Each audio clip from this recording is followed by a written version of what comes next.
Right, we already have a quorum. Welcome to the meeting. I now ask the Secretariat to invite in government officials as well as representatives from various organizations. We have also invited members from other panels to take part in today's discussion. On July 11th, at the meeting of this panel, the administration has briefed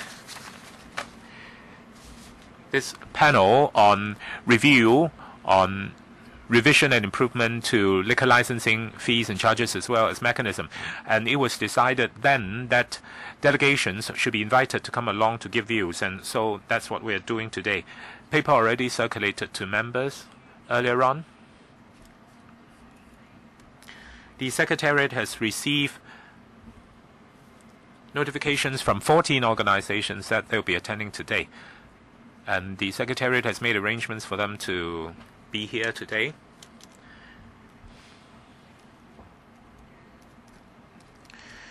We extend our welcome also to government officials, especially Dr. Chui Tak-yi. And he is attending this panel's meeting as Deputy Bureau Secretary for Food and Health and Environment, and Acting Secretary, Madam Wong. From FEHD, Deputy Director, Mr. Wong Fuk Loy, and Mr. Lee Ka-ki, also from the same department, and Mrs. Zhang, also from FEHD, and Mr. Chang Kwok Leung, also from FEHD. Welcome. The delegations are now getting seated.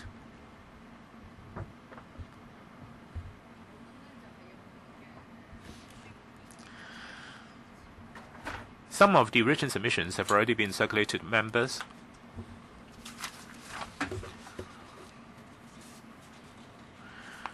Each of the delegations will be given 3 minutes to speak so that we can have sufficient time for officials to respond and also for members of the panel to put questions to the floor. Please note that if delegations have not beforehand submitted written submissions, but you would like to submit written submissions today, please leave them with our Secretariat before you leave the meeting.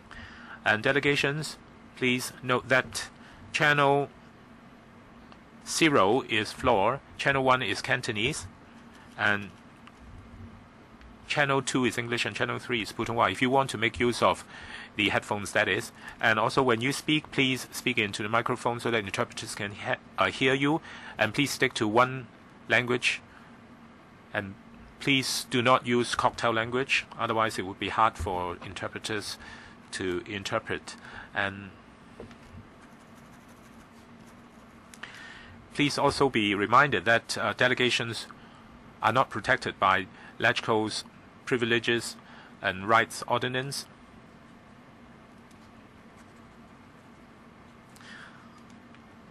And also please observe House rules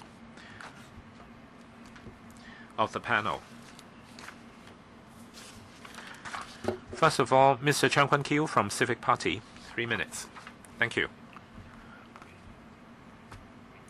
Now, regarding this proposed revision to liquor license fees and charges, actually the fees and charges have never been revised ever since the changeover of sovereignty, and the government is now proposing a very big increase in fees and charges. For instance, for new liquor license granting, it's to be raised by 3 times, and for renewal it's actually 37 times. Now, even though there has never been any prior revisions since the changeover,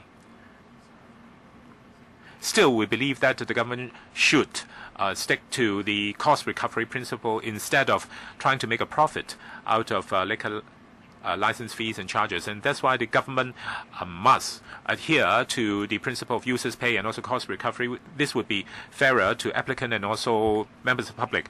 And also under the government's proposals for revision of fees and charges, there is going to be a wider gap between bars as well as restaurants that are selling liquor.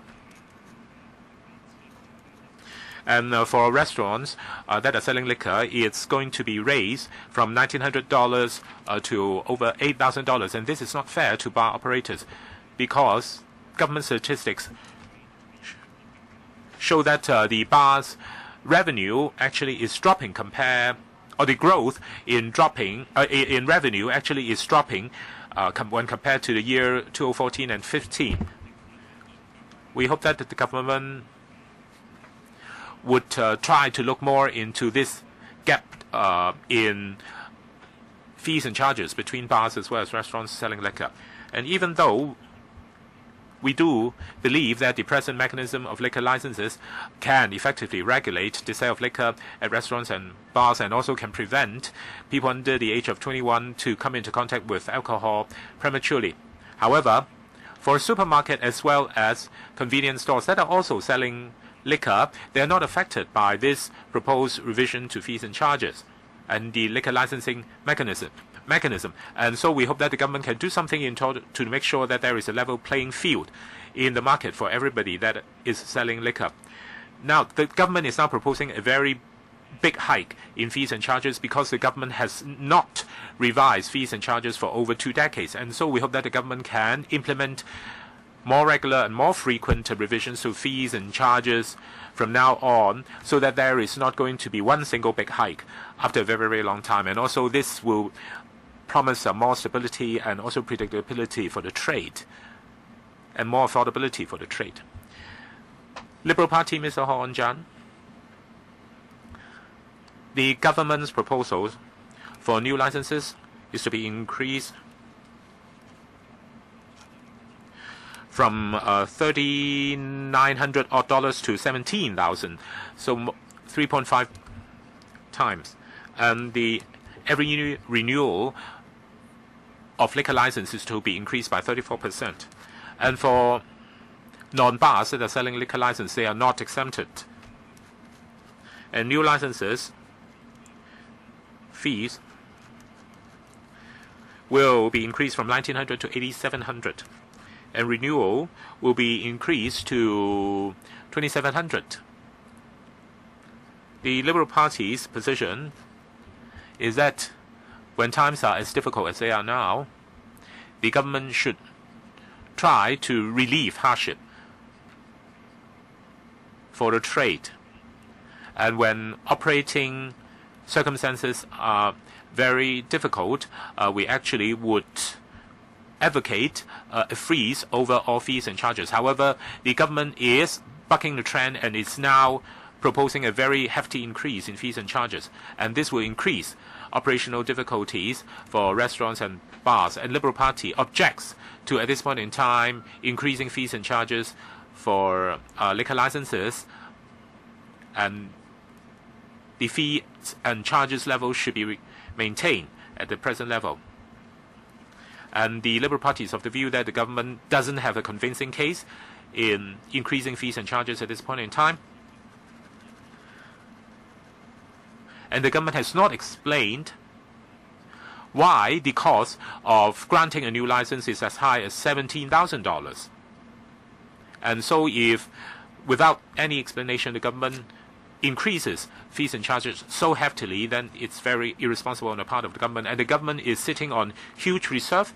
And so against such a backdrop, the government, if the government is to increase fees and charges, it would be absolutely superfluous, and it would kill off any ground or room of survival for bars and restaurants.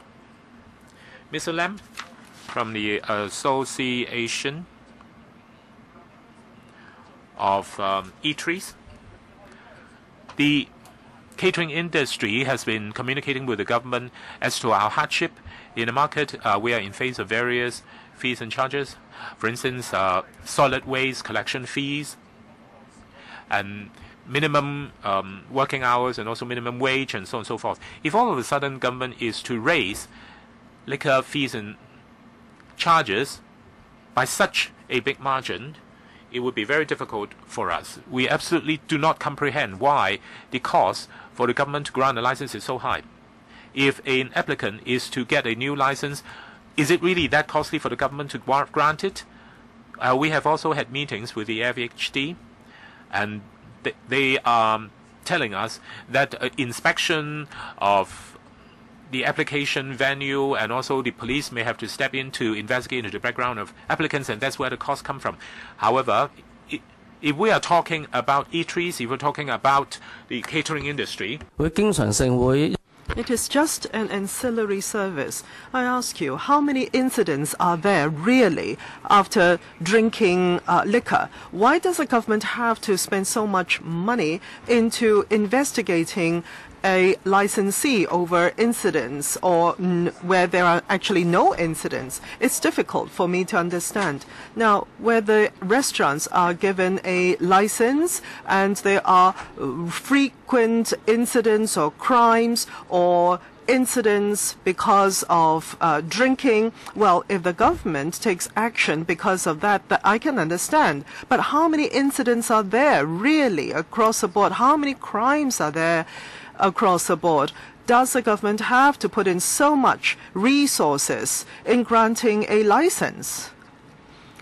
Now, the government also takes a lot of time to inspect the premises, the sites, and it takes a long time for us, even after opening, to start selling liquor because of that long process. I don't know whether I'm correct, but I would say that the government officers or the government civil servants, they serve the Hong Kong people. The police are serving the Hong Kong people, and we are taxpayers. Every year we pay taxes. Why do we have to pay extra fees for this? So does it mean a firefighter will have to charge extra to the person whose house is being burnt down before they would put out the fire?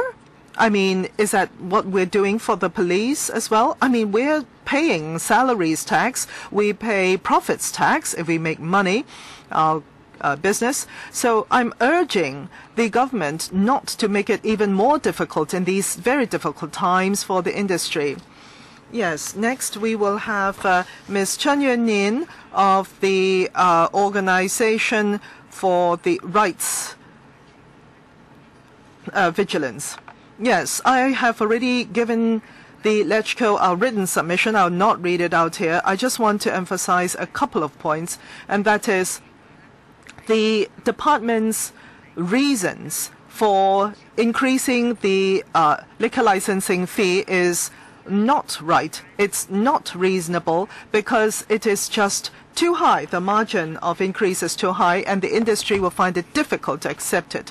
We want the government, the relevant departments, and the relevant bodies to look closely into this, and also to discuss and communicate with the industry before they do anything, so as not to waste everybody's time and not to waste the public funds. Mr. Lee King Chung of the Hong Kong Kowloon Dance Hall Nightclubs Alliance Council. Our council is staunchly against the increase in liquor licensing fee. The margin of increase is so high that it's completely oblivious to the hardship of the industry that we are facing now. And the licensing mechanism is not user-friendly. It takes a long time for the license to be granted, at least 2.5 to 3 months before there can be a license granted, and it's not been improved over the many years. Over 10 years now, the industry had been asking the government to look into the problem of natural person being the licensee, but rather to make it possible for businesses or company entities to be like the licensees. Now, lately, there had been the reserve licensee mechanism introduced. We do welcome that mechanism. However, still, the licensee will have to be a natural person. And also, at the renewal of license or the application for new license or the transfer of license, this will have to be done at the same time for the reserve licensee. And after that, this kind of application would not be processed. This is completely not helpful. And it is too stilted, this kind of system. Now, I have come across a situation where a licensee had passed away.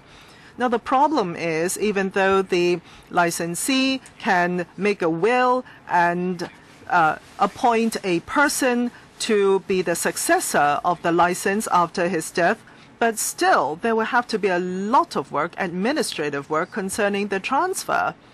The FEHD or the liquor licensing board request a lot of documentation to support the transfer.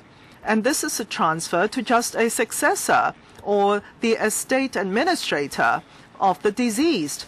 And the time period is simply too long for processing. I mean, it takes 2 to 3 months. And from the point of application, if the family is cooperative with the applicant, that's better. But if the family of the deceased is not cooperative, we actually take even longer time, a lot of time to talk to the relevant departments, inspectors, etc. So where there are such instances of the death of a licensee, there should be a careful study and review of the relevant mechanism for transfer. Now, if there is still this madness in increasing the licensing fee to this magnitude, we will definitely be in opposition. Mr. Lam Kwok Leung of the Hong Kong Restaurant Alliance, we are very disappointed at this new proposal, and we do not understand why, at this very difficult juncture for the industry, that the department had come up with this kind of revision. It is 20% to 30%, or sometimes even 50% in terms of rental revision upwards every time we continue with our leasing contract. And the worker staff, even for dishwashers, is increasing by the day. And the complaints from the citizens, on the other hand, is zero cost. Any complaints lodged against us pose a great risk to us. People who have bought liquor in the convenience stores and supermarkets, they drink on the streets outside of restaurants.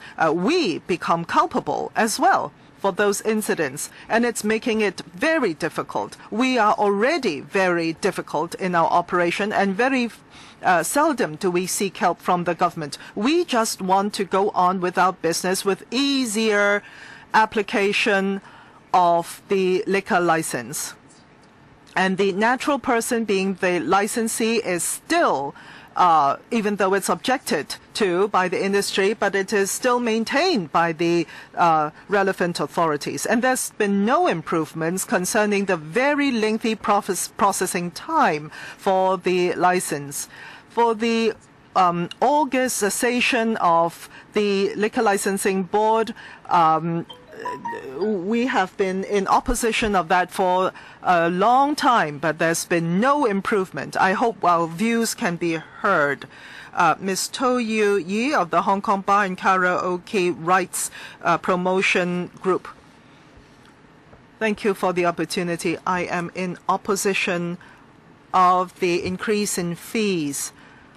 The increase in fees is exponential.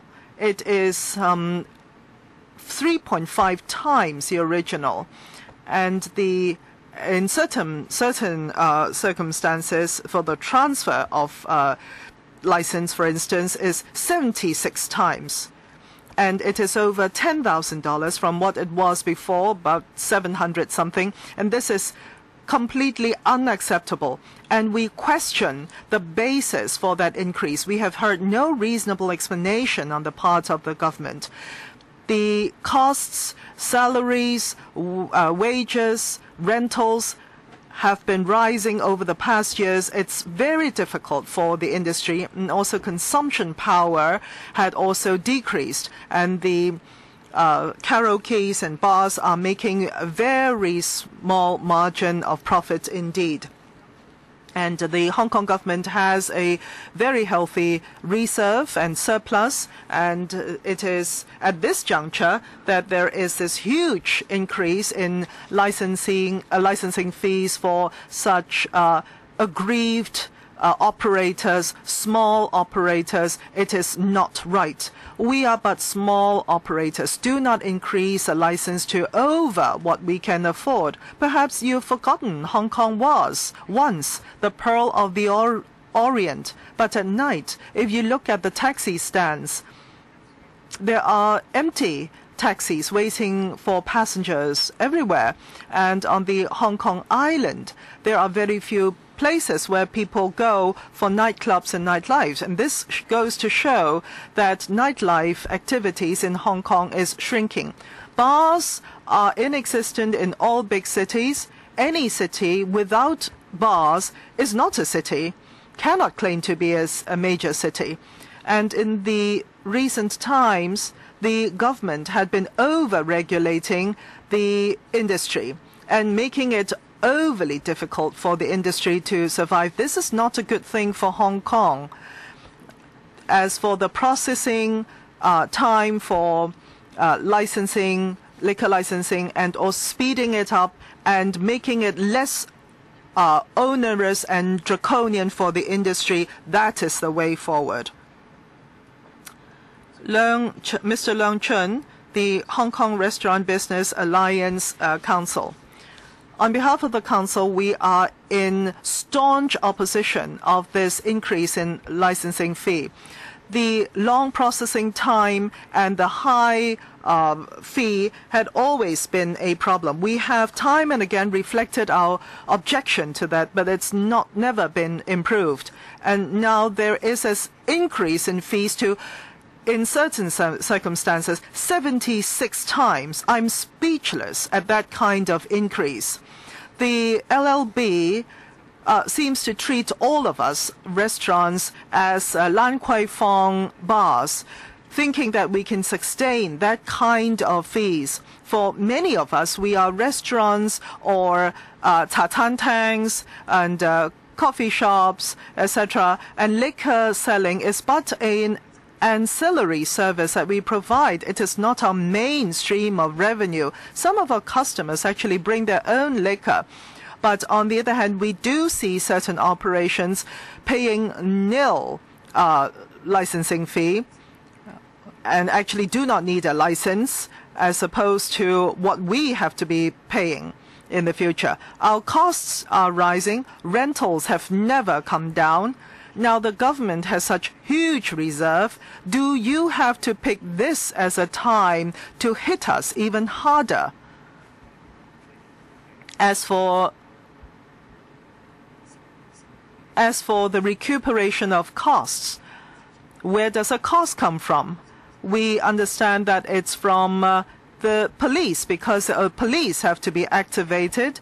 Well, over 100 police officers or persons being deployed for site investigation in Lan Kwai Fong, that's one thing. But have you been coming to the Tan Tangs and these small eateries to inspect our sites? How much cost is actually involved, please? A 2-year license takes 37 days and a 1-year 43 days of processing. Where there are complaints, it can be 74 days in terms of processing. The rentals being so high, how can one make up for the revenue lost during the time that the operator waits for the license to be granted? Why can't they take shift in performing their duties? Because restaurants and bars also have to operate during summer vacation. And so if we were to forgo 1 month's worth of revenue, it would be a huge loss to us. And the requirement that licensees must be natural persons is very, very difficult for us to meet, and it makes our operation and also our business more costly to run. Mr. Ho? The Hong Kong Wine Association. The government says that 20 years have passed since the last revision, and that a huge subsidy has been made to the industry for a very, very long time. And I do not object to the users pay principle, but first of all, you have to define who are the users. Liquor licenses are supposed to regulate the sale of liquor so that public order is maintained. I don't think liquor licenses are supposed to be a profiting tool, and so it's not fair to say that Hong Kong's bars and restaurants are actually profiting from liquor licenses. And also, is the present mechanism really very, very hard for applicants to successfully get the license, and the success rate really is very low. And some new applications actually have met with a lot of objections, vicious and unjustified objections, and especially for restaurants that are below residential units or that are in residential areas. And also, the industry has suggested that the requirement for licensees to be natural persons should be lifted. However, the government still stick to the original policy, saying that it's good for public order. And the government's position really is very, very outdated and archaic. Liquor products really is very, very varied, and also the taking of wine actually is a very classy activity, and the consumption of wine actually has become a lifestyle manifestation. However, bars in Hong Kong and also places selling liquor in Hong Kong are still being stigmatized by both the government as well as members of the public, thinking that they are unruly places. The exemption of wine duty actually has benefited hugely restaurant business and catering business in Hong Kong. For instance, the October Gourmet Festival actually has become a major event for Hong Kong and has become a huge tourist attraction. I hope that the government can review its present licensing requirements for the granting of new license to see whether the requirements are already outdated and out of sync with latest social trends. We hope that the threshold for granting license can be lowered so that new venues can be created for selling wine. Actually, in many advanced cities, this has already been done, and so the government can learn a lot from those advanced cities. And so we hope that the government can relax its grip on the industry and on the grant of new license, so that administratively it is more efficient and less costly to grant a liquor license, and also new licenses can be granted more easily. And our association, the Wine Association, would ask the government to really relax the requirements and also revamp the entire mechanism so that Hong Kong can keep its reputation as a gourmet city of the world. Democratic Party, Ms. Zhong. The Democratic Party believes that cost recovery should indeed be followed as a principle for charging fees and charges. We believe that the government can also impose a surcharge so that residents affected by bars and restaurants selling liquor can be compensated. And also, we do not believe that there should be a progressive increase of fees and charges. And a lot of residents sometimes are really subject to nuisance created by bars and also liquor selling places. And the government has turned a blind eye to their plight. And also we see that a lot of litter is being left on ground that is close to bars as well as liquor license places, and the government is turning a blind eye. We hope that the administration can really hear views from affected parties and affected residents. We can see that the government's position for consultation actually slanted towards the industry. For instance, the extension of liquor license actually is to benefit the industry. And the government is speeding up the process of doing business and also making it more efficient for business to run their operations. But the government has not heeded the plight that residents are suffering from. And so do we really want all quiet communities in Hong Kong to be affected by noisy bars and loud places that sell liquor? And so who the government is working for? The government is working for people, or the government is working for the industry? I hope that the government can reflect on this. Next, Mr. Kam Yuk Ming, Hong Kong Wine Industry Chamber. I represent the chamber in saying this. I've been in the catering industry for a very long time, and you can see that the present licensing mechanism is really too cumbersome, and there are many steps before we can be granted a license. And also we have to get clearance from a lot of government departments, and it seems that there is no prospect of changing this. I don't think this is now the good time for fees to be increased.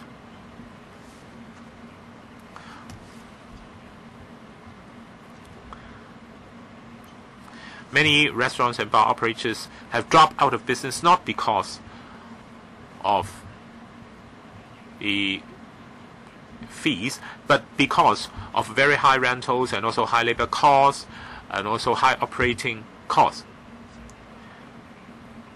And all of such costs is not going to go away. And if we are a small investor investing in a bar or a restaurant, we cannot shoulder such costs. Now, why is it the government is proposing such a big increase in fees? Shouldn't the government instead try to relieve the hardship that small enterprises are facing in the catering industry? And of course, if we are the employer in a restaurant or the bar business, we have to shoulder many other costs on top of liquor license fees. Now, the quality and the standards of Hong Kong restaurants actually used to be very high, but why is it that they have dropped? And also, why is it so difficult to hire people to join the catering industry? Of course, eventually there has to be an increase, but now is not the time. We hope that the government can instead provide relief for the catering industry. And the government should pick a better time for increasing the fees. A bar actually very often comprises only a very small part of a restaurant business, maybe 20%. And at present, because of the stiffness of competition in the industry, bars are actually very difficult to operate. And if a bar operation or the bar portion of a restaurant can break even, the employer already is overjoyed. And so the government should provide us with a buffer period, and the government should widely consult views from the industry before coming to a decision on when and how much to increase fees. We hope that the government can hear views from all sectors. Now, Mr. Xu Wan Wai, he is the representative of Adult Meal Association. We believe that the present proposal for fee increase is simply crazy, because some of the fees are proposed to be increased to over $10,000. And 400 odd out of 30,000 odd restaurants in Hong Kong have got liquor licenses, and or over 34%. And our association does not subscribe to the principle of users pay.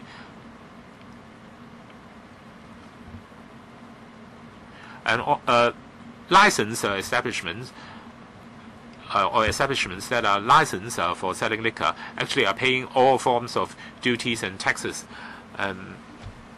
They also sometimes pay profit tax that is way more than liquor license fees. We hope that the government can give us a very clear and detailed breakdown as to the costs incurred in granting license fees, and especially for one type of fee, i.e. the transfer fee is to be increased from $140 to over $5,400. And that simply is unreasonable and unfair, because a transfer of license only involves administrative processes, and so it simply should not be that costly. And such an increase in fees, if implemented, would really hurt the catering industry. And liquor licenses or liquor license fees are not calculated in accordance with the area of the establishment, unlike food selling licenses. And so this is very unfair to SMEs. The government is sitting on such huge reserve, and so the government should not increase fees at this point in time.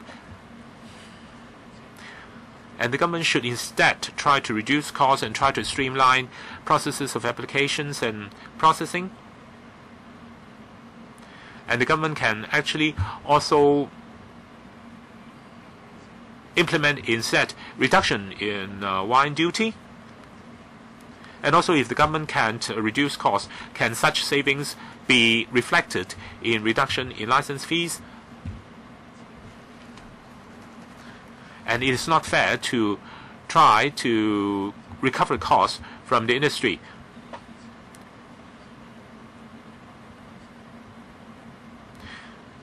And if the government is to recover full costs in order to meet administrative expenses, then this would become a vicious cycle. Next, Hong Kong Bar Association representative Mr. Chin Chun Wing. My name is Chin Chun Wing. Recently, we have received objection views from over 1,000 bar operators, and my association believes that this proposed increase is crazy. Especially, one of the license fees actually is to be increased by 430%, and so this is simply unacceptable to industry. At present, we've got 1,380 bars in Hong Kong, or 18% of liquor licenses being held in Hong Kong. However, they do make certain contribution to Hong Kong's economy. And also, licensed bars actually are quite safe, because license holders have to make sure that there is sufficient firefighting equipment, and also make sure that order is being maintained within the venue. Now, if this is already proven to be a safe place, then why is it that the government is still trying to clamp down on the industry? And the Grade 3 fire in Kwai Chung actually has already attracted public concern and also public attention. Now, there are many unlicensed establishments that allowed customers to smoke as well as drink within their establishments, and they do not have sufficient firefighting equipment. And so there are death traps, and the government simply turned a blind eye to these unlicensed establishments, and instead the government tried to turn on us, the licensed establishments, and try to squeeze and milk us for more payment of fees, and that simply is unfair. Now, during the 2 decades, Hong Kong's inflation has only been 28.3%, and why is it that the government is trying to increase the fees by 43,000%? Now, if the government is to go by the past 2 decades inflation of 28.3%, that would have been a more reasonable benchmark for increasing fees. We believe that this unreasonable proposal for fees increase is going to have a very adverse impact on the industry as well as on the community, and we hope that the government can take it back. Yeah. Right, we have heard from the 14 delegations. Now, let's hear from the officials. Let's hear a consolidated response from Dr. Choi, the Deputy Bureau Secretary. Now, so they have asked, how did you come up with the formula for increasing fees? And some of them criticize you for proposing too big an increase, and some of them ask you to relax the licensing requirements and also to make the processing mechanism less restrictive, and also some of them criticize you for turning a blind eye to residents that are suffering from noise, pollutions, and so on and so forth. And okay, so let's hear a response from the administration before we ask members to put questions to the floor. Dr. Choi. Members of LegCo, convener, as well as representatives from various organizations, good afternoon to all of you. According to Financial Budget 2013-2014, the Financial Secretary has announced that government's fees and charges must be reviewed only when there is sufficient justification will subsidy be given for such a payment of fees and charges, because the overarching principle of users pay should be adhered to across the board unless there is very strong justification to do otherwise. So when we review the liquor license fees table, we discovered that for 2 decades the fees have not been revised. And many items are actually far lagging costs. Some are, for example, $140 in terms of cost, but the fee is about $10. So there is a huge margin between costs and fees. And therefore, on this basis, we have come up with this proposal. We also understand that this would impact the industry because, after all, it is an addition in fees. But at the same time, we would also notice that in terms of systems, procedures, and details, there may be some room for optimization. We've done optimization in the past and will continue to do so in the future. As for the calculation of costs, administration, etc., perhaps the colleague of mine would be able to provide more technical details concerning that. Who would answer that question, please? Concerning the calculation of fees. Yes, thank you for the question. Thank you, Chair. For liquor licensing, the procedure and the objective are clearly laid out in the legislation concerned. We look at the applicant to see whether the applicant is a suitable person. That's required by legislation, and also the fire and safety of the site, and also it will have to be in keeping with public interest. Those are the conditions for licensing. Now, the LLB, the Liquor Licensing Board, is a statutory body responsible for vetting such applications, and in the midst, different departments also have to participate. They will have to review the relevant applications, such as the Fire Services Department, the Police Department, the FEHD, as well as other departments. So in the application and renewal and in the continuation of licenses, there are these different departments coming in as well. And at the point of application or renewal or transfer of license, we look at the costs therefrom and then come up with the fees proposed. There's a point I would like to supplement on, and that is concerning site inspection. Is that also included in cost calculation? Well, no. For police inspection, it is not included. The cost thereof is not included in the calculation of fees this time. Now, if cost does not include police inspection on site, then how do you arrive at the product, please? What do you take into account, please? And is the fee total recuperation of cost, please, or not? Thank you, Chair, for the question. For successful applications, what departments are involved? We will look at that, and then we'll calculate the costs therefrom. And in the paper, we have said clearly that if for the participation of the different departments and the costs arising therefrom, this is where we peg the fees to. and this is how we calculate the fees. But as for the revision of fees, we are exactly in the consultation period to listen to public views, and after careful consideration, we'll come up with a new proposal. So you're saying it includes police inspection? Are you saying it does or does not include police inspection? No, it does not. Police enforcement is not included. But on the other hand, for the application, at the time of application, the police will have to review whether the person is a suitable person to be a licensee. That cost is included. Fine. Any supplement, please? None. Members, we have Mr. Chang Yu-yan, Kwok Ka-ki, Hui Chi-fung, Chan Suk-zong, Siu Ka-fai. Anybody else? Yes, those are the ones who have raised your hands for questions. 4 minutes each. We seem to have some time. 4 minutes, including Q&A. Chang Yu-yan, would you please be seated before you speak?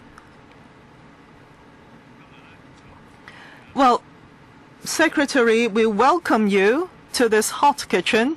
Well, I'm sure at the United Hospital you were in a hotter seat still. Now, I hope the government had heard the industry clearly. The industry is very clear in their voice, saying that this is a measure that protects the public, and the public wants to know that these are safe premises, and this is therefore in service to the public, and therefore the user pays principle should not apply to the fees, because this is about protection of public safety. So it is much like police work and firefighters work, and there is no users pay principle applicable. Now, secondly, even though I'm not saying that your department has done no work, but 4 to 5 years ago, when I was chair of the Facilitation of Business Operation Committee, we've done a lot of research work, but unfortunately, not only your department, we have also heavily criticized the police department as well, because you were not willing to change your ways of operation. Well, society is not harmonious these days in Hong Kong, and seated here in this room, we have representatives from the trade and the parties, and many of the operators are actually law-abiding people. We just invest in small businesses with all our life savings and all our resources. We really do not want you to, at this point in time, well, I can tell you, for some of the members of the industry, I heard they support you in raising the fees, and I don't understand where they're coming from. These people who are staunchly in support of the government, you're making it very unharmonious to them. Don't force them onto the streets. Some of the cases concerning Occupy Central are still in process now. You're looking at a group of people in industry that are highly aggrieved. So I think the government should retract from this fees raise proposal and withdraw that proposal.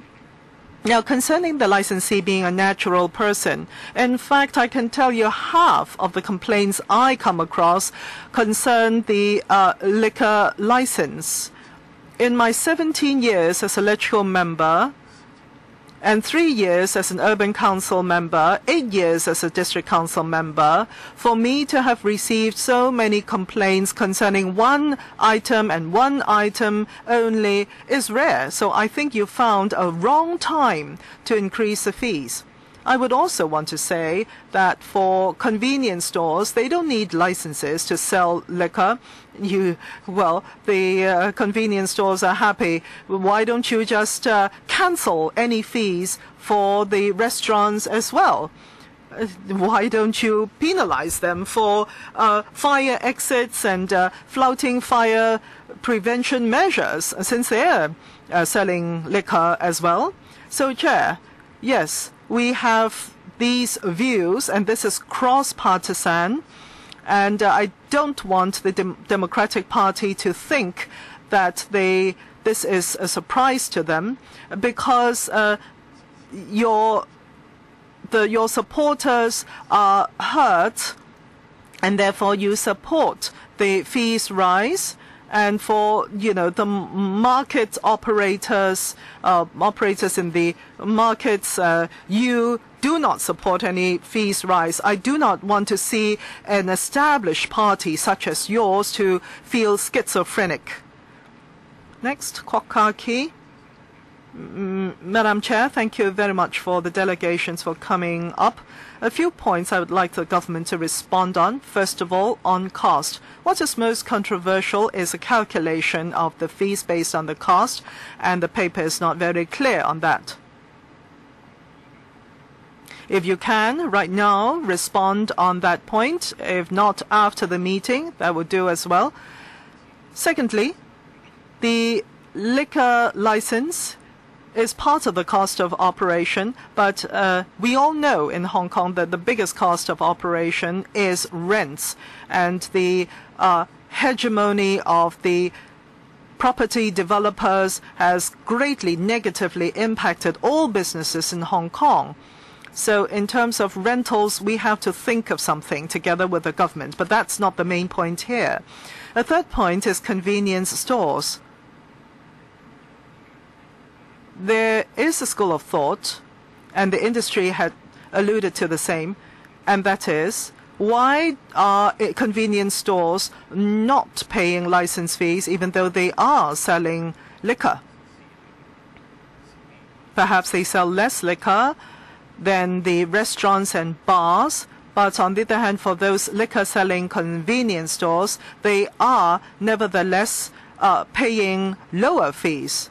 And would that impact the costs of these operators? And another point is the past 20 years, wherein no fees were there was no increase in fees. Now, some people may criticize the fact that there were 25 years or maybe even 30 years in which there were no increase of fees, and this is increased all in one go. And this is the end result of that. Now, shouldn't the government have a kind of mechanism whereby every 5-7 years that there is a revision, so that there will not be all these grievances when you increase the fees all in one go after 20 years? Well, thank you very much for the views of the members. I understand the industry's reactions to and their feelings concerning the increase of fees proposal. We're here to hear you, and we are happy to listen to you, and we will go back with your views, consider them, and then come up with something. Now, concerning convenience stores, etc., these are some of the things that we're reviewing while we are looking into liquor licensing. We will go back and consider them in detail. As for the small details, as for the breakdown of the calculation of costs, we will go back and provide further information. Well, Mr. Undersecretary has answered none of my 4 questions, not the 20 years, not the convenience stores, none. Well, Dr. Choi, can you answer the question of the convenience stores, for example? Madam Wong would have the information. Well, for the health department, for the selling of liquor to persons under 18 years of age, they have certain opinions which were forwarded to the health panel at the LegCo. There is such information. We will forward that to you later, after the meeting. Madam Wong, the health panel is responsible for the age for buying of liquor. It's not about fees, licensing fees. Well, concerning Dr. Kwok's point about not having revised fees for the past 20 years, and the suggestion was to have regular revision, being more user-friendly or better for the industry rather than to increase in one go after a long period. Well, we're very happy to have heard that view. We will follow that route and consider that in the future. All right, the past was not explained. That's nothing I can do. Right. Madam Chair, we're talking about the environment for operation and cost of operation. We understand that the industry faces hardship, but we've been talking for many, many years concerning those members of the public who had been disturbed and affected by bars and restaurants. What had the government done? Well, the license is extended to 2 years duration, and there are reserve licensees and electronic applications. Well, the industry is happy. The people of Hong Kong are even more pained. Well, yes, I was sitting there before. Over many years, I was sitting on that side. The government had done nil.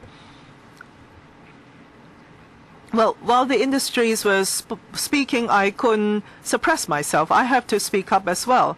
I mean, for the officers concerned, they will have to physically appear at the hearing of the of the Liquor Licensing Board, and the neighbors as well, the people, the residents in the areas as well, they have to take leave from their work and go to the hearing. Isn't that cost as well? And you said complaints is costly. Well, you basically just take 15 minutes to the LB where the complaints is being heard, and that's all you need to do. But in the past, I'm saying despite residents' opposition, despite various parties' opposition, I think any revocation of license is but 0.00 something% of the instance. Is very low, what I'm saying. Yes, I understand the industry is under certain plight, but so are the residents around your area. Now, all complaints are referred to the police or other departments, and if you look at our submission to the LegCo, you would see, and we've heard delegations and members saying that the licensing system is to protect the interests of the people of Hong Kong, but you've not been doing that. What I want rather to see is that even if the fees have to be higher or costs higher, you have to be more stringent in your supervision of the operation of the license. Don't leave this to the police. The police are here to combat crimes such as prostitution, such as drug abuse, etc., not to inspect nuisances in restaurants and bars. So you should not just recuperate costs, but rather I want you to be able to improve and optimize your licensing and complaints handling mechanism. Now, we're talking about a few $100s per month. I urge the members of the industry to think this through. For those who lose sleep around your business, I'm saying there are people who suffer even more than you do. What kind of pain are they under? Are there any mechanisms that would help the members of the public? That's my question. Anything you can tell us regarding possible revamp of LLB? We do appreciate different stakeholders have got different concerns, of course, for residents that are being affected by the operation of bars and restaurants. Of course, they've got their own position. But we definitely will bear this in mind, that there is another side to the story. I hope that you would not only care about fee increases. While you seek to increase fees, you should also seek to improve the mechanism and the workings of LLB. Madam Chang Sok Jong, I've got two questions. First of all, about cost. First of all, whether it's the deputy secretary or other officials, they have mentioned that different government departments that are involved in the licensing procedures would incur different costs. I'd like to know, would different licenses incur different level of costs for different government departments. Can you give us a clearer picture and a more detailed picture as to what government departments incurred what kind of costs because of certain kind of licenses? At present, there is no such breakdown. And secondly, I don't think Dr. Kwok is asking for an annual increase of fees. I think his point is that there shouldn't be one big increase once every 2 decades. I think you should have regular review of fees with a view to adjusting the fees up or down. Now, another point is about the convenience stores. I myself am a very honest person. I do go to bars, to club, or for clubbing, and for a drink, and so on and so forth. I think for convenience stores that are in the vicinity of restaurants or bars, they tend to sell more types of liquor. And as a result, for people who choose not to patronize the restaurants and bars for liquor, they tend to go to these convenience stores nearby. And so is it because of this that more noise is being created? Now, some of the customers that buy liquor, they buy liquor for consumption at home. But for convenience stores, because they operate for very long hours, now they stay open even after bars have already closed down for business for the day. I just want to know, even after the bars have closed down for business, customers can still go to convenience stores that stay open and patronize them. And so why is it that convenience stores do not have to pay any license fees? Now, dutiable commodity liquor licenses stipulates that license fees should be imposed on places selling liquor that could intoxicate people. And so why is it that convenience stores are being accepted? Dr. Choi. Now, concerning calculation of costs, delegations as well as several other members have mentioned this. So we'll just go back and try to come up with a detailed calculation table and a specific formula of calculation for your information in due course. Now, about convenience stores. Indeed, during previous reviews, different parties have mentioned this particular point. We believe that if indeed adjustment of fees is done once every 20 years, then the shock would be too big. And so different people have voiced this particular point, and indeed we'll bear this in mind.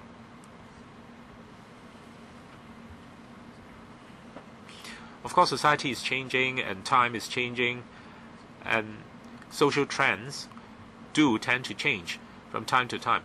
And we will keep this very much in mind, and we'll see how latest social trends interact with our liquor license processing mechanism and adjust the mechanism accordingly. Mr. Chiu, indeed, smoking and drinking are bad for our health. Now, even though there are some views saying that drinking of wine sometimes is good for health, but that, of course, is restricted to certain views. But Hong Kong is a free place, and if people choose to take a drink in order to relax, they are free to do so. And also, the sale of liquor indeed has contributed to Hong Kong's tourism industry and is also a characteristic of Hong Kong's free style of living. And the government does not have a policy of banning liquor altogether.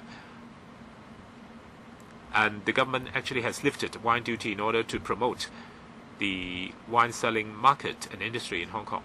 And so the government should have a position of supporting the catering industry and also the bar industry, so that they will become tourist attractions, and also they can offer places for people of Hong Kong to go to for relaxation.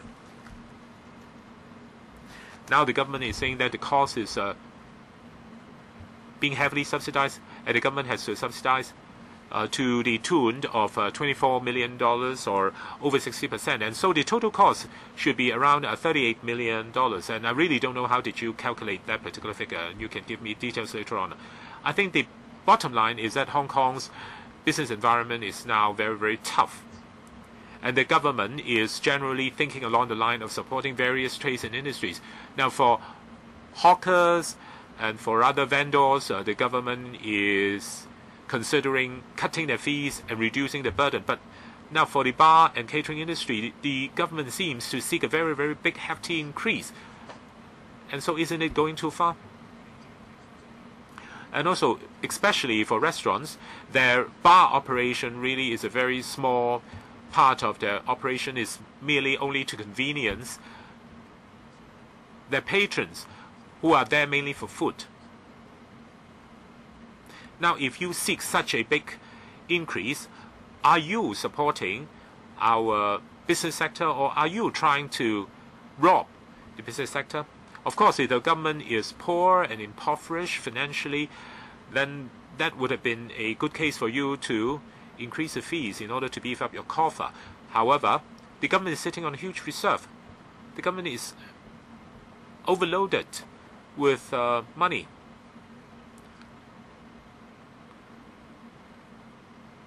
And Madam Chong from Democratic Party advocates that there should be a big increase in license fees because residents are being affected very severely by noise pollution. But I don't really see the correlation between the two.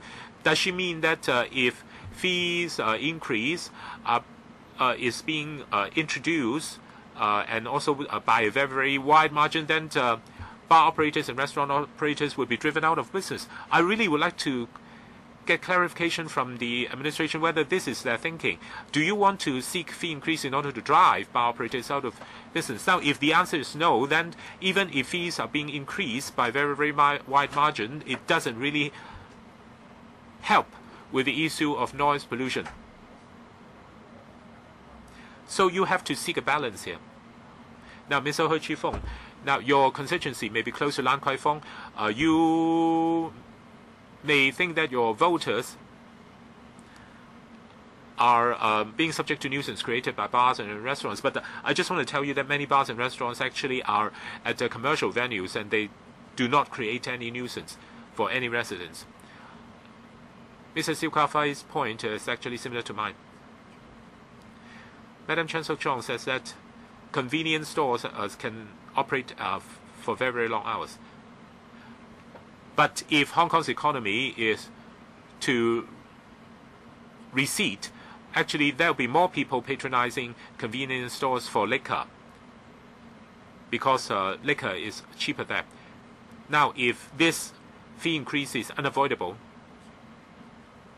I think citizens as well as the business sector will have to clarify one point. Now, this fee increase is introduced because of what? Is it because there hasn't been an increase for 2 decades? Is it the government is subsidizing too much? Now, I think the answer is no. I think it's all because of the system. And Madam Siu Ka-yu has been making a lot of noise saying that the bars are keeping people from sleeping. I've heard this from her many, many times. But I've also heard from some eateries that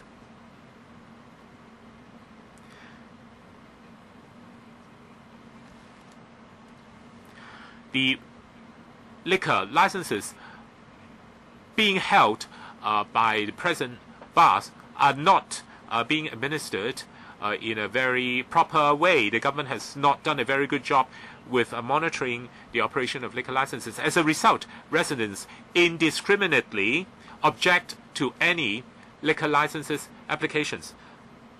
Now, many of the present liquor fees are less than $2,700, but you are seeking to increase it to $8,000.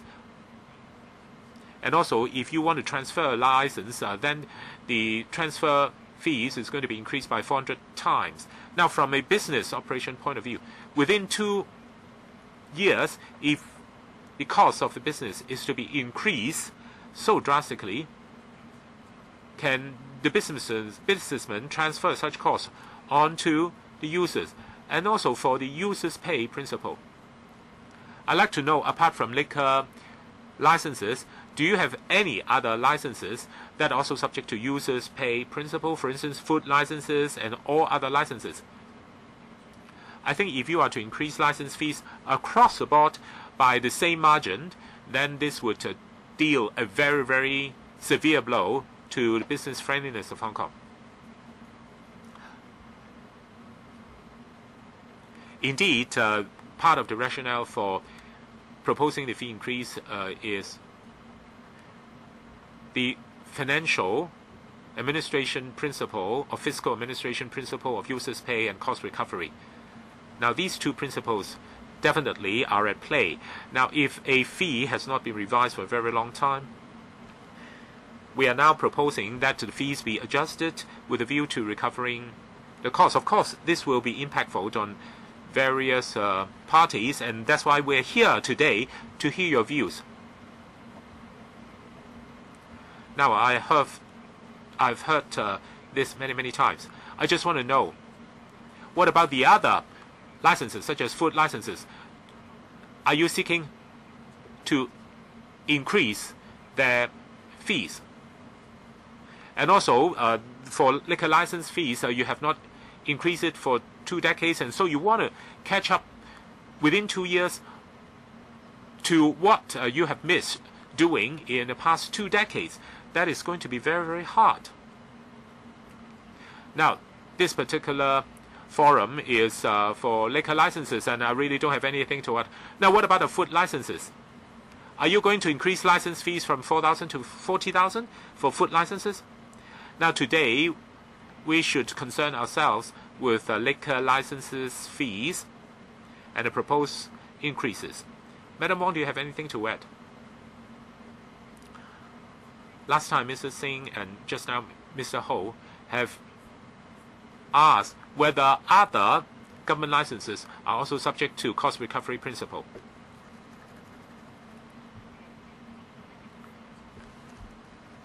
Now, we've got 4,600 types of government fees and charges that are subject to users pay principle. And our information shows that if cost recovery is actually 70% of fees and charges actually are at 95% cost recovery rate. As for whether other items might be subject to increases, it all depends on calculation of cost. If the fee level is already very close to cost recovery, of course, the margin of increase would be smaller. Now, whether other licenses and other fees and charges are also subject to cost recovery, I hope that you can give us the details and the specifics, because you have promised to give us such information, but so far you haven't. Madam Claudia Mo, I'm really surprised that you are citing the fact that you have not revised fees for 20 years, and now you are seeking one big hefty increase. But the heftiness of the increase really surprises me. Now, at present, there is a nominal fee of $10 for temporary license holders to hold a license for 30 days. But now, you are seeking to increase it to $4,000. And so, is it that legally you are trying to forgo the nominality of the original fee level of $10? Now, I myself am not a drinker, but the consumption of alcohol really is a mark of all big cities in the world. Now, I've just been to an Asian city in Greece. Now, there are so many bars there, and even at wee hours in the morning, they still operate.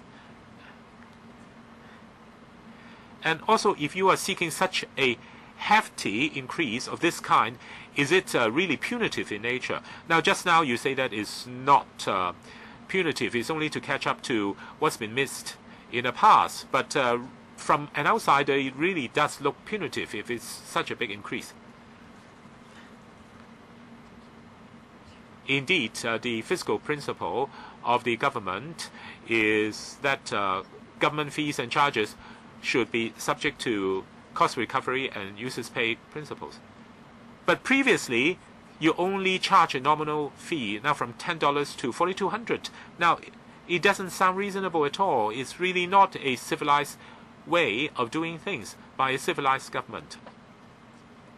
Now, regarding catching up to costs, I'm not talking about catching up to costs. I'm talking about, are you really foregoing the nominality of the fee level of $10? Mr. Wong, as the papers pointed out, now concerning transfer of license and authorizing another person to manage the place. Now, when such an application is presented to us, what kind of work we have to do? First of all, we have to see whether the transferee is a fit and proper person, and this is legally required, and this is required by law. And that is why when we perform such a task, the cost of performing such a task is really $4,000 or $4,200. We are not trying to punish anyone. It's only that when we perform a task of vetting a potential transferee to see whether he is a fit and proper person to hold a liquor license, now that is the cost, and that is legally required. I really don't accept that explanation because the government has imposed only $1 for rental, for renting out a premise to foreign correspondents. And so I think if all of a sudden you try to recover the cost or catch up to cost, then it would be really quite disastrous. Now your paper says that you want to up efficiency and you want to reduce costs. Now, of course, you want to reduce costs. But what about increasing efficiency? Mr. Hui Chi-Fong just now queried about efficiency of administering liquor licenses. Now, of course, Lan Kwai Fong is supposed to be a noisy place. And so are you saying that the residents only have themselves to blame if they move into such a noisy neighborhood? And so shouldn't you talk to Home Affairs Department? Now, if this has become a precedent, then this will become a slippery slope. Now, you could claim that it's been cleared by LegCo, and so you have the case to forego all nominality for all nominal charges. I think it's simply unthinkable that you can increase any fees from $10 to $4,200. Right. I'll ask a few questions and then we move on to second round. Now, regarding the recovery of full cost, now that is your present proposal, right? But having heard views that are expressed today, you will have to come back to us in October with a revised proposal, and you will come up with a concrete recommendation or concrete proposal. So there is still room for negotiation. What is set in today's paper is really not the final proposal. Indeed, this is a proposal for reference. Do you have a bottom line? Now you are saying that your opening position is 100% recovery. But do you have a bottom line that you can really back down to 50% cost recovery and so forth? Now, of course, we have to hear views. We have to consider all factors and all issues. And we have to do our own deliberation. But the cost recovery principle will still be at play. But exactly how long will it take for us to recover the cost? Then, of course, that is flexible. Okay, so there is room for bargaining. I think many views have been expressed. Now, I would like to express the views of Democratic Party. We believe that for fees and charges that have not been revised for a very, very long time, indeed, they should be subject to regular review. Of course, to what extent should the fees be increased? I think the government should provide us with more solid data. For instance, relevant government departments that are involved in the granting of a license, the time and the cost that they incurred in granting a license. Now, but exactly how did you arrive at such figures? Now, if the system is really very cumbersome and unwieldy, causing them to incur a lot of costs in granting and processing applications, then of course the blame should not be on the industry. So can you give us a clear breakdown as to the man-hours that are being incurred by government departments in processing applications? Now, if you can provide us with a very clear specifics like that, then we would have so much more to base our judgment on as to whether your proposal to increase, say, to $17,000 is reasonable. Now, and also, if you provide us with a very clear breakdown of your figures and also tell us very clearly as to how you go about it, then we can judge whether or not is your system's unwieldiness that is to blame. And we could maybe propose ideas so that you can streamline your procedures, so that your costs can come down on itself, so that you don't have to increase the fees so much in order to recover the cost. And the Democratic Party's position is that you should not only focus on fee increases, but also focus on the processing mechanism of liquor licensing board, and also how efficiently do you process complaints from residents, because a lot of residents are actually living above bars and premises holding liquor licenses, and indeed they are suffering from a lot of nuisances. Of course, we cannot guarantee that even after a round of fee increase, you definitely will be faster in processing complaints from residents, or will be more efficient in dealing with them. But in any case, I hope that you can, at the next meeting, streamline your administrative procedures and can give us more figures and more numbers. And also to review the operation of the Liquor Licensing Board. Can you give us such information before the end of the year? Because you are due to meet with us before the end of the year. Now, we still got some time because we don't have to wrap up until 4:30. Now, I've got several members that would like to ask questions in second round. 4 of them. Madam Claudia Mo, Mr. He Chi-fung, and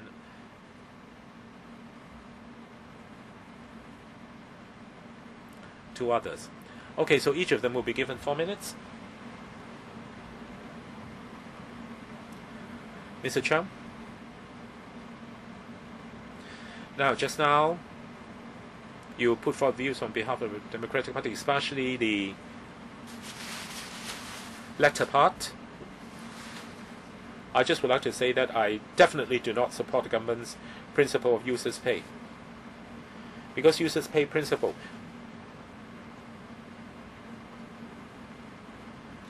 means that the relevant parties would be encouraged to waste public resources, and also business friendliness of Hong Kong would be severely affected. Deputy Secretary, the 2 points that you have made, I've heard them so many times over so many years.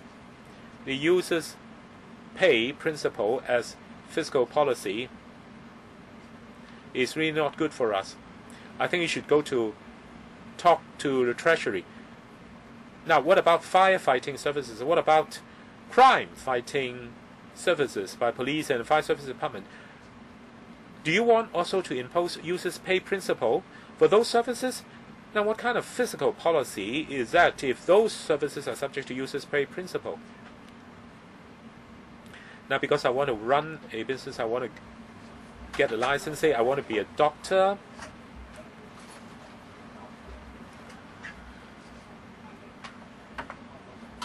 then if you are to charge a license fee, it's because you need to oversee its operation overseas is business. And in any case, you are not charging the convenience stores at all.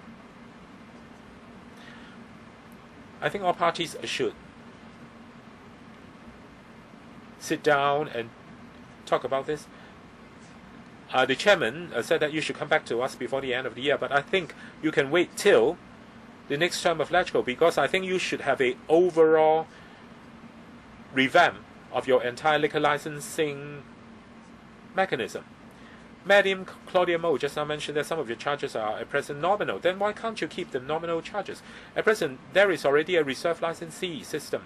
The reserve licensee system is already there. If you can change the requirement for natural persons, just like eateries.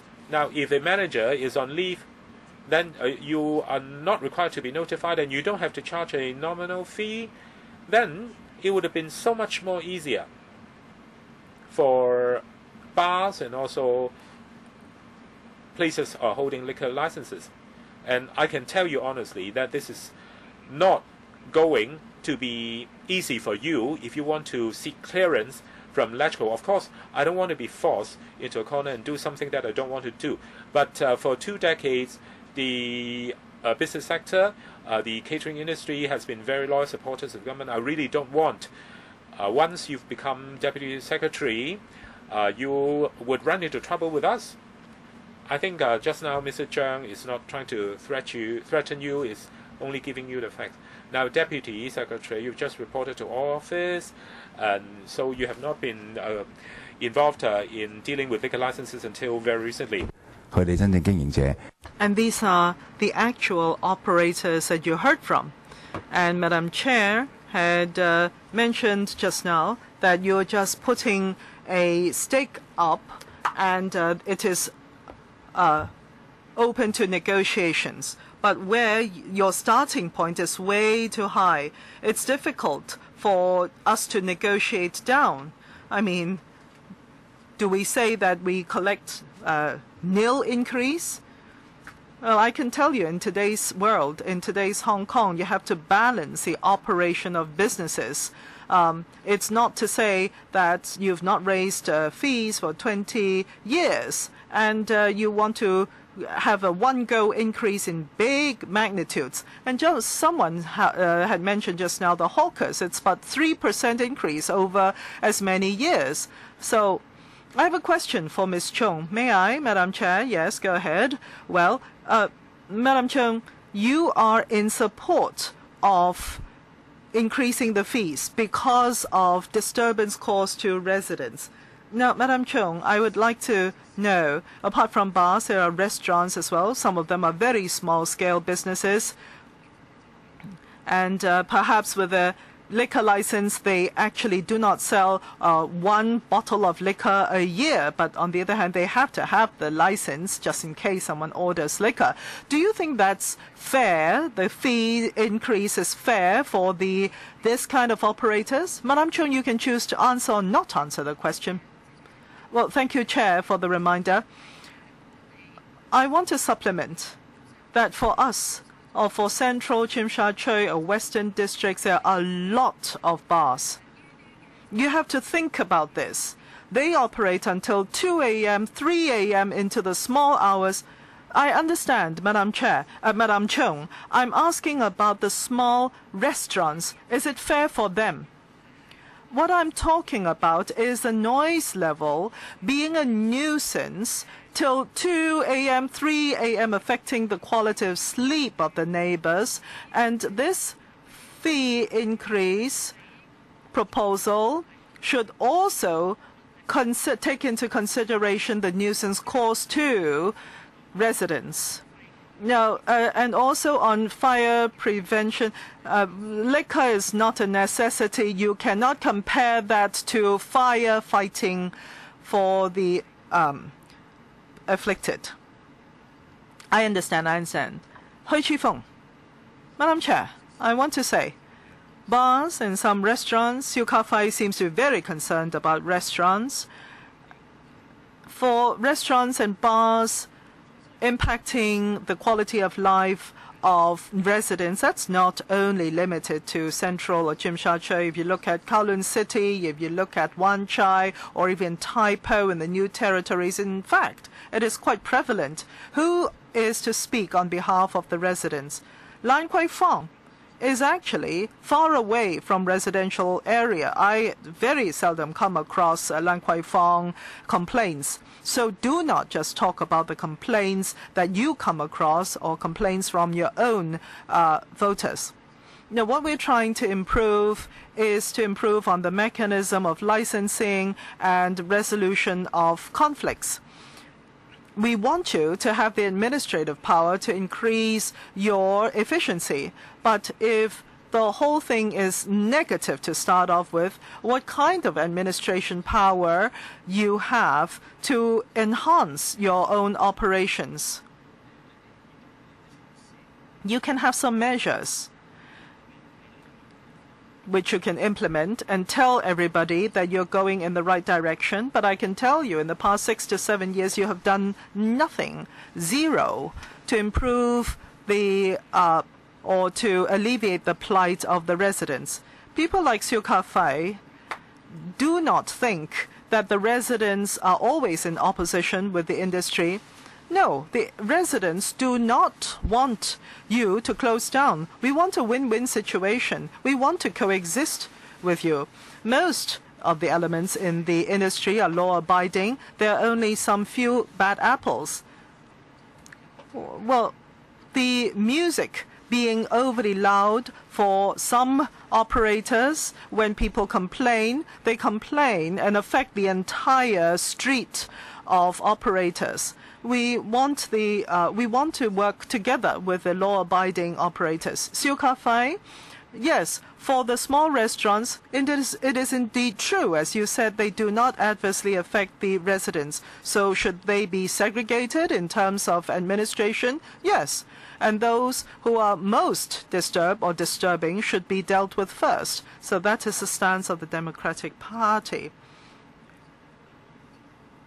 Ho Chun-yen, I also agree with Siu Ka Fai, etc., saying that there are bad apples within the industry, but the fee increase this time does not address that problem. The new Undersecretary, Dr. Choi, I don't think you totally understand the policy behind this legislation. And I do not think user pay should be a principle to follow.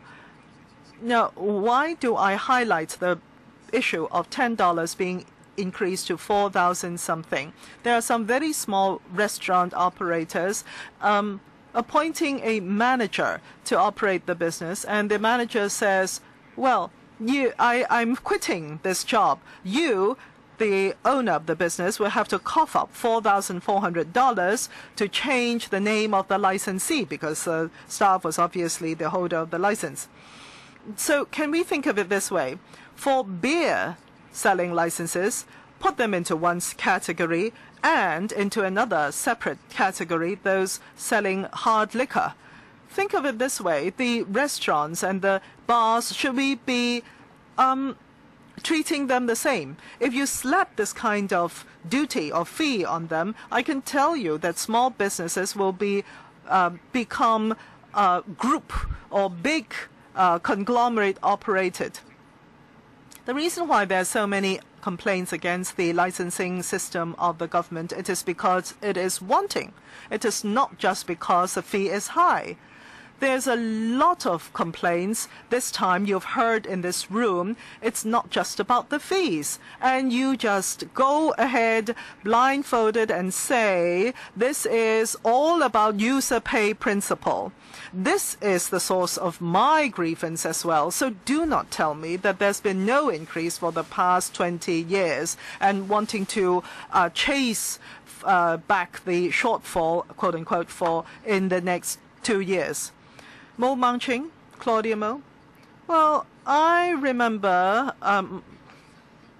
in my home, there is this neighbor who works for CNN, who sleeps in the daytime, complaining that my child was playing the piano at 3 p.m. and therefore disturbing him or her.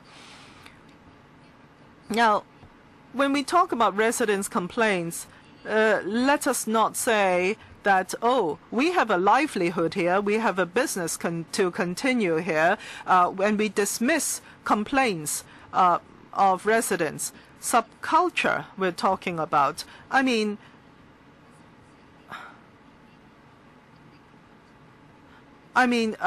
yes, if for a person who works for an operation which requires a person to sleep in the daytime, a piano playing in the afternoon is totally disturbing and life-threatening. And therefore, please, Dr. Choi, look at this in the correct way.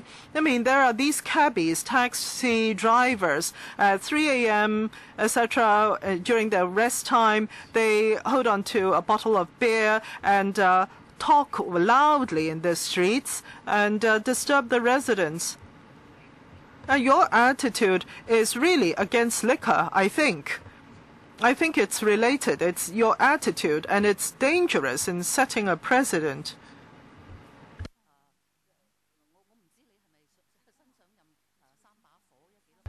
Dr. Choi, you've just come onto your position. Maybe you're just anxious to do something, regardless of what you do.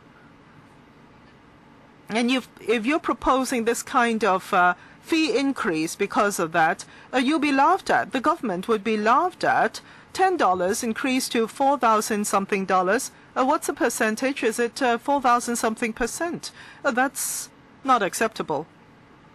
And if that is the way you levy fees in the future, I mean, if this is a precedent for the government, it's going to be a laughing stock.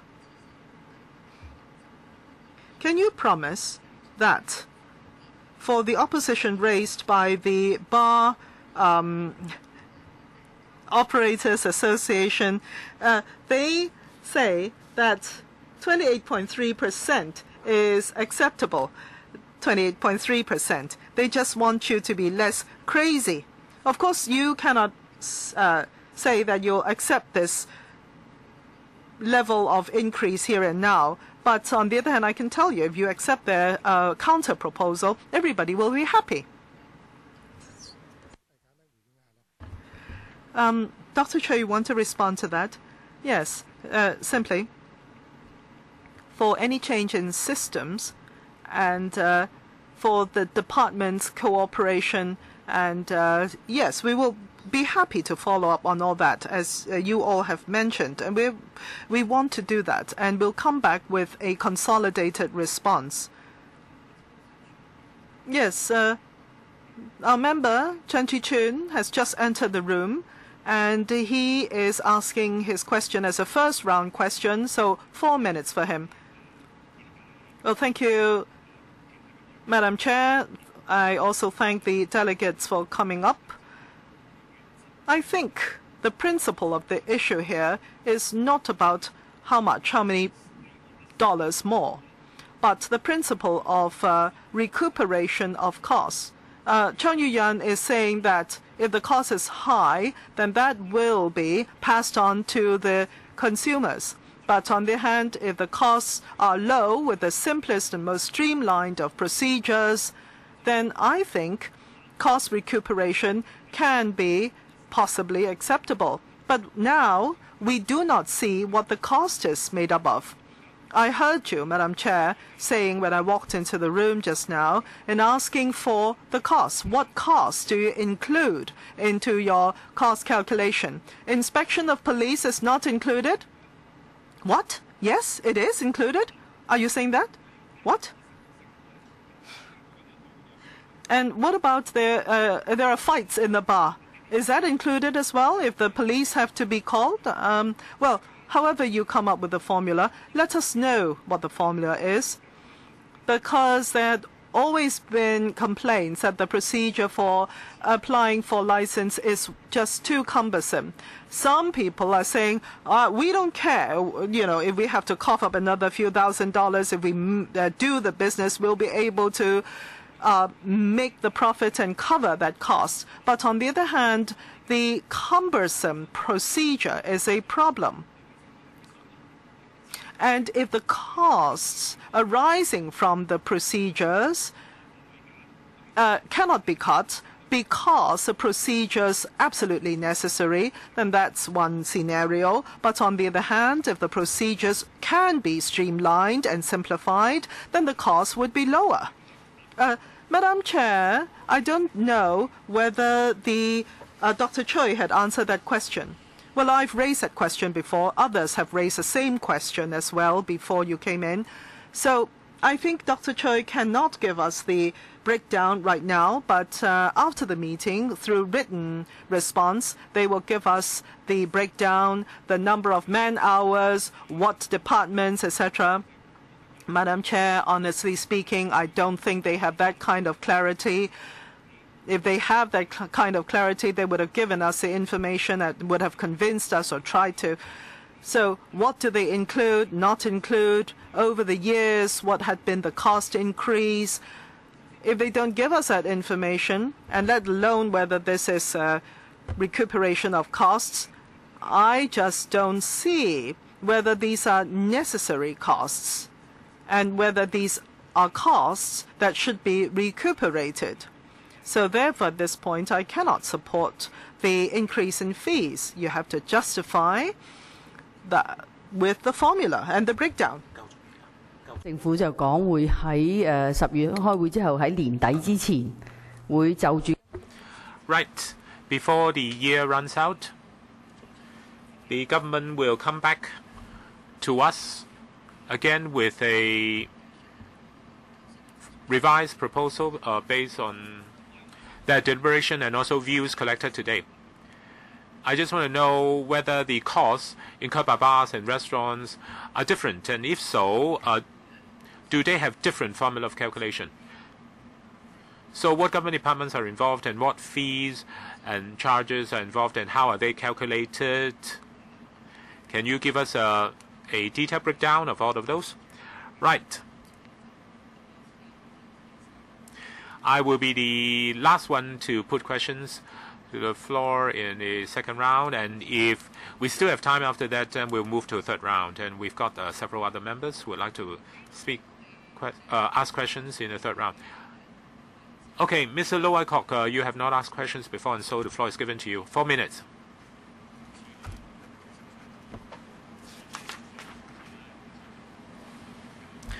Now, for the numbers that are being given in a paper, I think not only the industry is shocked, but the entire public is being shocked.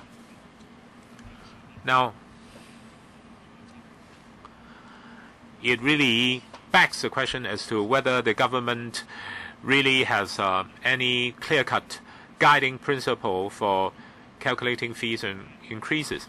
Now, it's really very difficult to comprehend as to how the government allowed things to come to such a state. Of course, cost recovery is very important to you.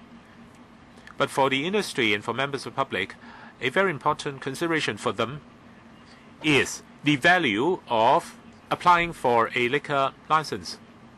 Now, if the fee involved is very, very high and is totally out of sync with the value that such a license holds,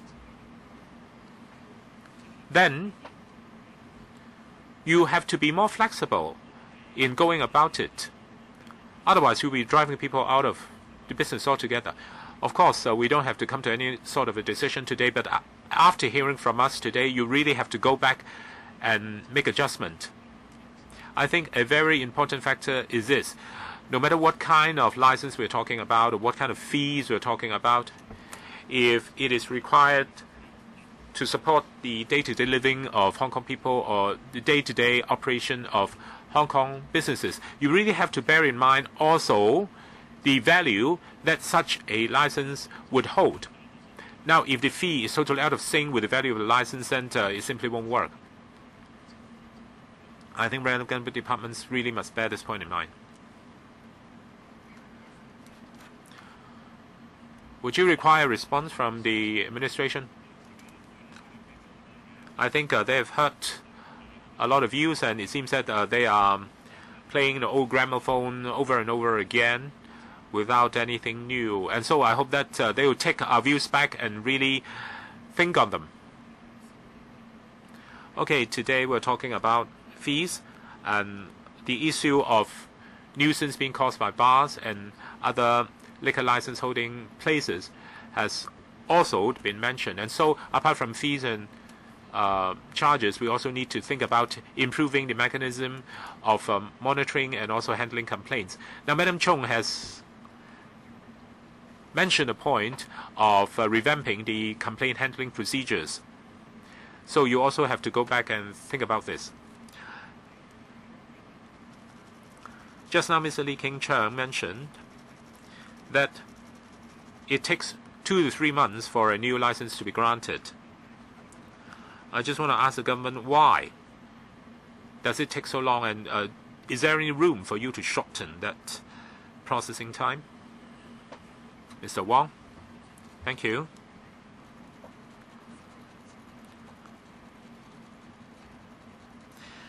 When there is a new application for a new license, now whether or not it can be granted relatively more easily, it would be dependent on whether it arouses any controversy. Now, if there is no controversy or no objection to application for a new license, let me check the information. Now, for applying for a new license, if it has not met with any objection,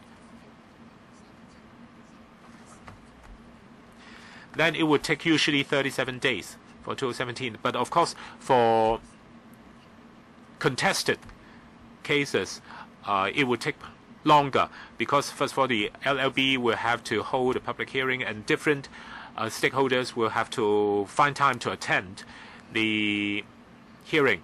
Now, for contested cases, how long do they usually take? From 49 days to 55 days for especially hotly contested cases.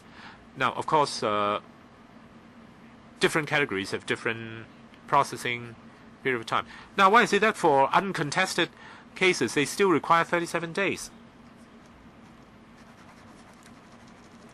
Now, we've got 3 major legal requirements to meet. First of all, the applicant must be a fit and proper person to run a liquor license, and the hygienic conditions and the fighting conditions must meet the legal requirements, and also public interest must be served. Now, and for the third part, of course, it has to do with whether there are any objections from residents. And the LLB has been fine-tuning its mechanism for consulting relevant government departments as to how the mechanism should be affected. For instance, we have to consult the police to investigate into the background of the applicant, and we have to consult the FEHD to look at the hygiene conditions, and the fire service department to look at the firefighting conditions. And all of these requirements actually are very clearly set out in our liquor licenses and very transparent. And for potential operators of liquor license and food licenses, they are very, very clear as to what requirements there are in their licenses and what they have to do to meet the requirements before they be granted a license. I'd like to know whether you are consulting government departments one by one or all at the same time. So the minimum time required is 37 days, even if all government departments are to be consulted at once instead of one by one. Okay, so in that case, I still would like you to look for possibility of further shortening the time. Now, third round of questions. We've got 3 members who would like to ask questions, each 3 minutes. Now, today we are talking about licenses for bars and licenses for restaurants selling liquor. I think restaurants selling liquor really make up a very, very large part of liquor license holders. I think if you have heard views expressed by today's delegation, apart from Democratic Party, all other delegations subjected to this paper. And Democratic Party member Mr. Hui Chi Fong says that he is in favor of separating licenses for bar and licenses for restaurants selling liquor. And so if you take that into account now, it seems that overwhelming majority of the views expressed today is against your paper. And even Mr. Hui Chi-fung himself admits that most of the bars actually are very good and very law-abiding. It's only a minority and few bars that are breaking the rules. Those obviously are the subject of concern of Mr. Chung. Now, say those bars that are causing a lot of nuisance and also attracting unruly customers, of course, they have to be dealt with. And now for those minority cases, then the Liquor Licensing Board should have a stronger hand in dealing with those. Now, if those bars can also brought into line and can behave themselves, then residents would not object so indiscriminately. I think it all boils down to a minority of bars that are attracting very unruly customers, spewing profanity and also throwing empty bottles around, that are causing all the problems. So you should deal with that in a very focused manner instead of resorting to across-the-board fee increases. Mr. Cheng Yuan, very quickly, I want to respond to what Claudia Mo said. A Chamber of Commerce supports a 28.3% increase now. She asked whether the government would concede to that. If so, then everybody is happy. Actually, that is the only one chamber that is in support of 28.3%, and all the other stakeholders actually are in objection, and so don't take it out of proportion. Now, fee increase and review of mechanism are two separate issues. Today, it seems that we only talk about fee increase, and the government seems to be only interested in that. Now, I hope that for FEHB, now within this term of government, I hope that you can give me a table detailing what are the relevant licenses and fees that you seek to review and also to adjust the fees. Because now you are talking about liquor licenses. But I don't know whether there are any subsequent fee increases for other types of licenses that you have lined up in the pipeline.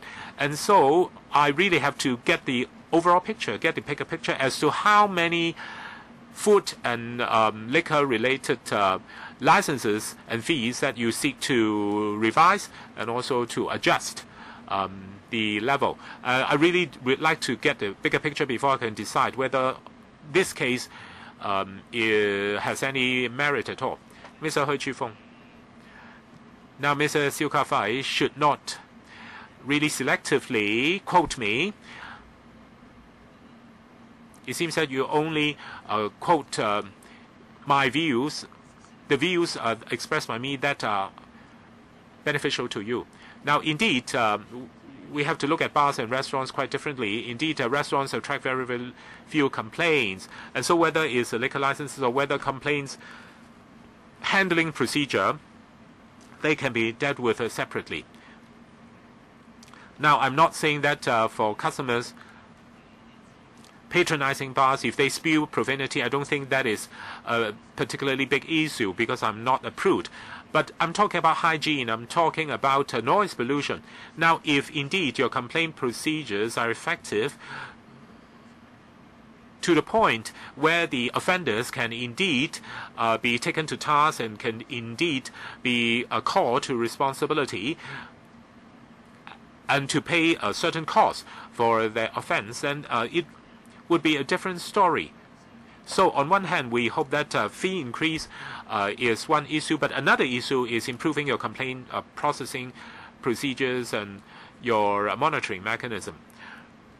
Right, we wrap our discussion today. We thank delegations and officials for coming to this special meeting, and let's await further documentation from the government before this panel follows up on the issue of liquor license fees increases further. Thank you.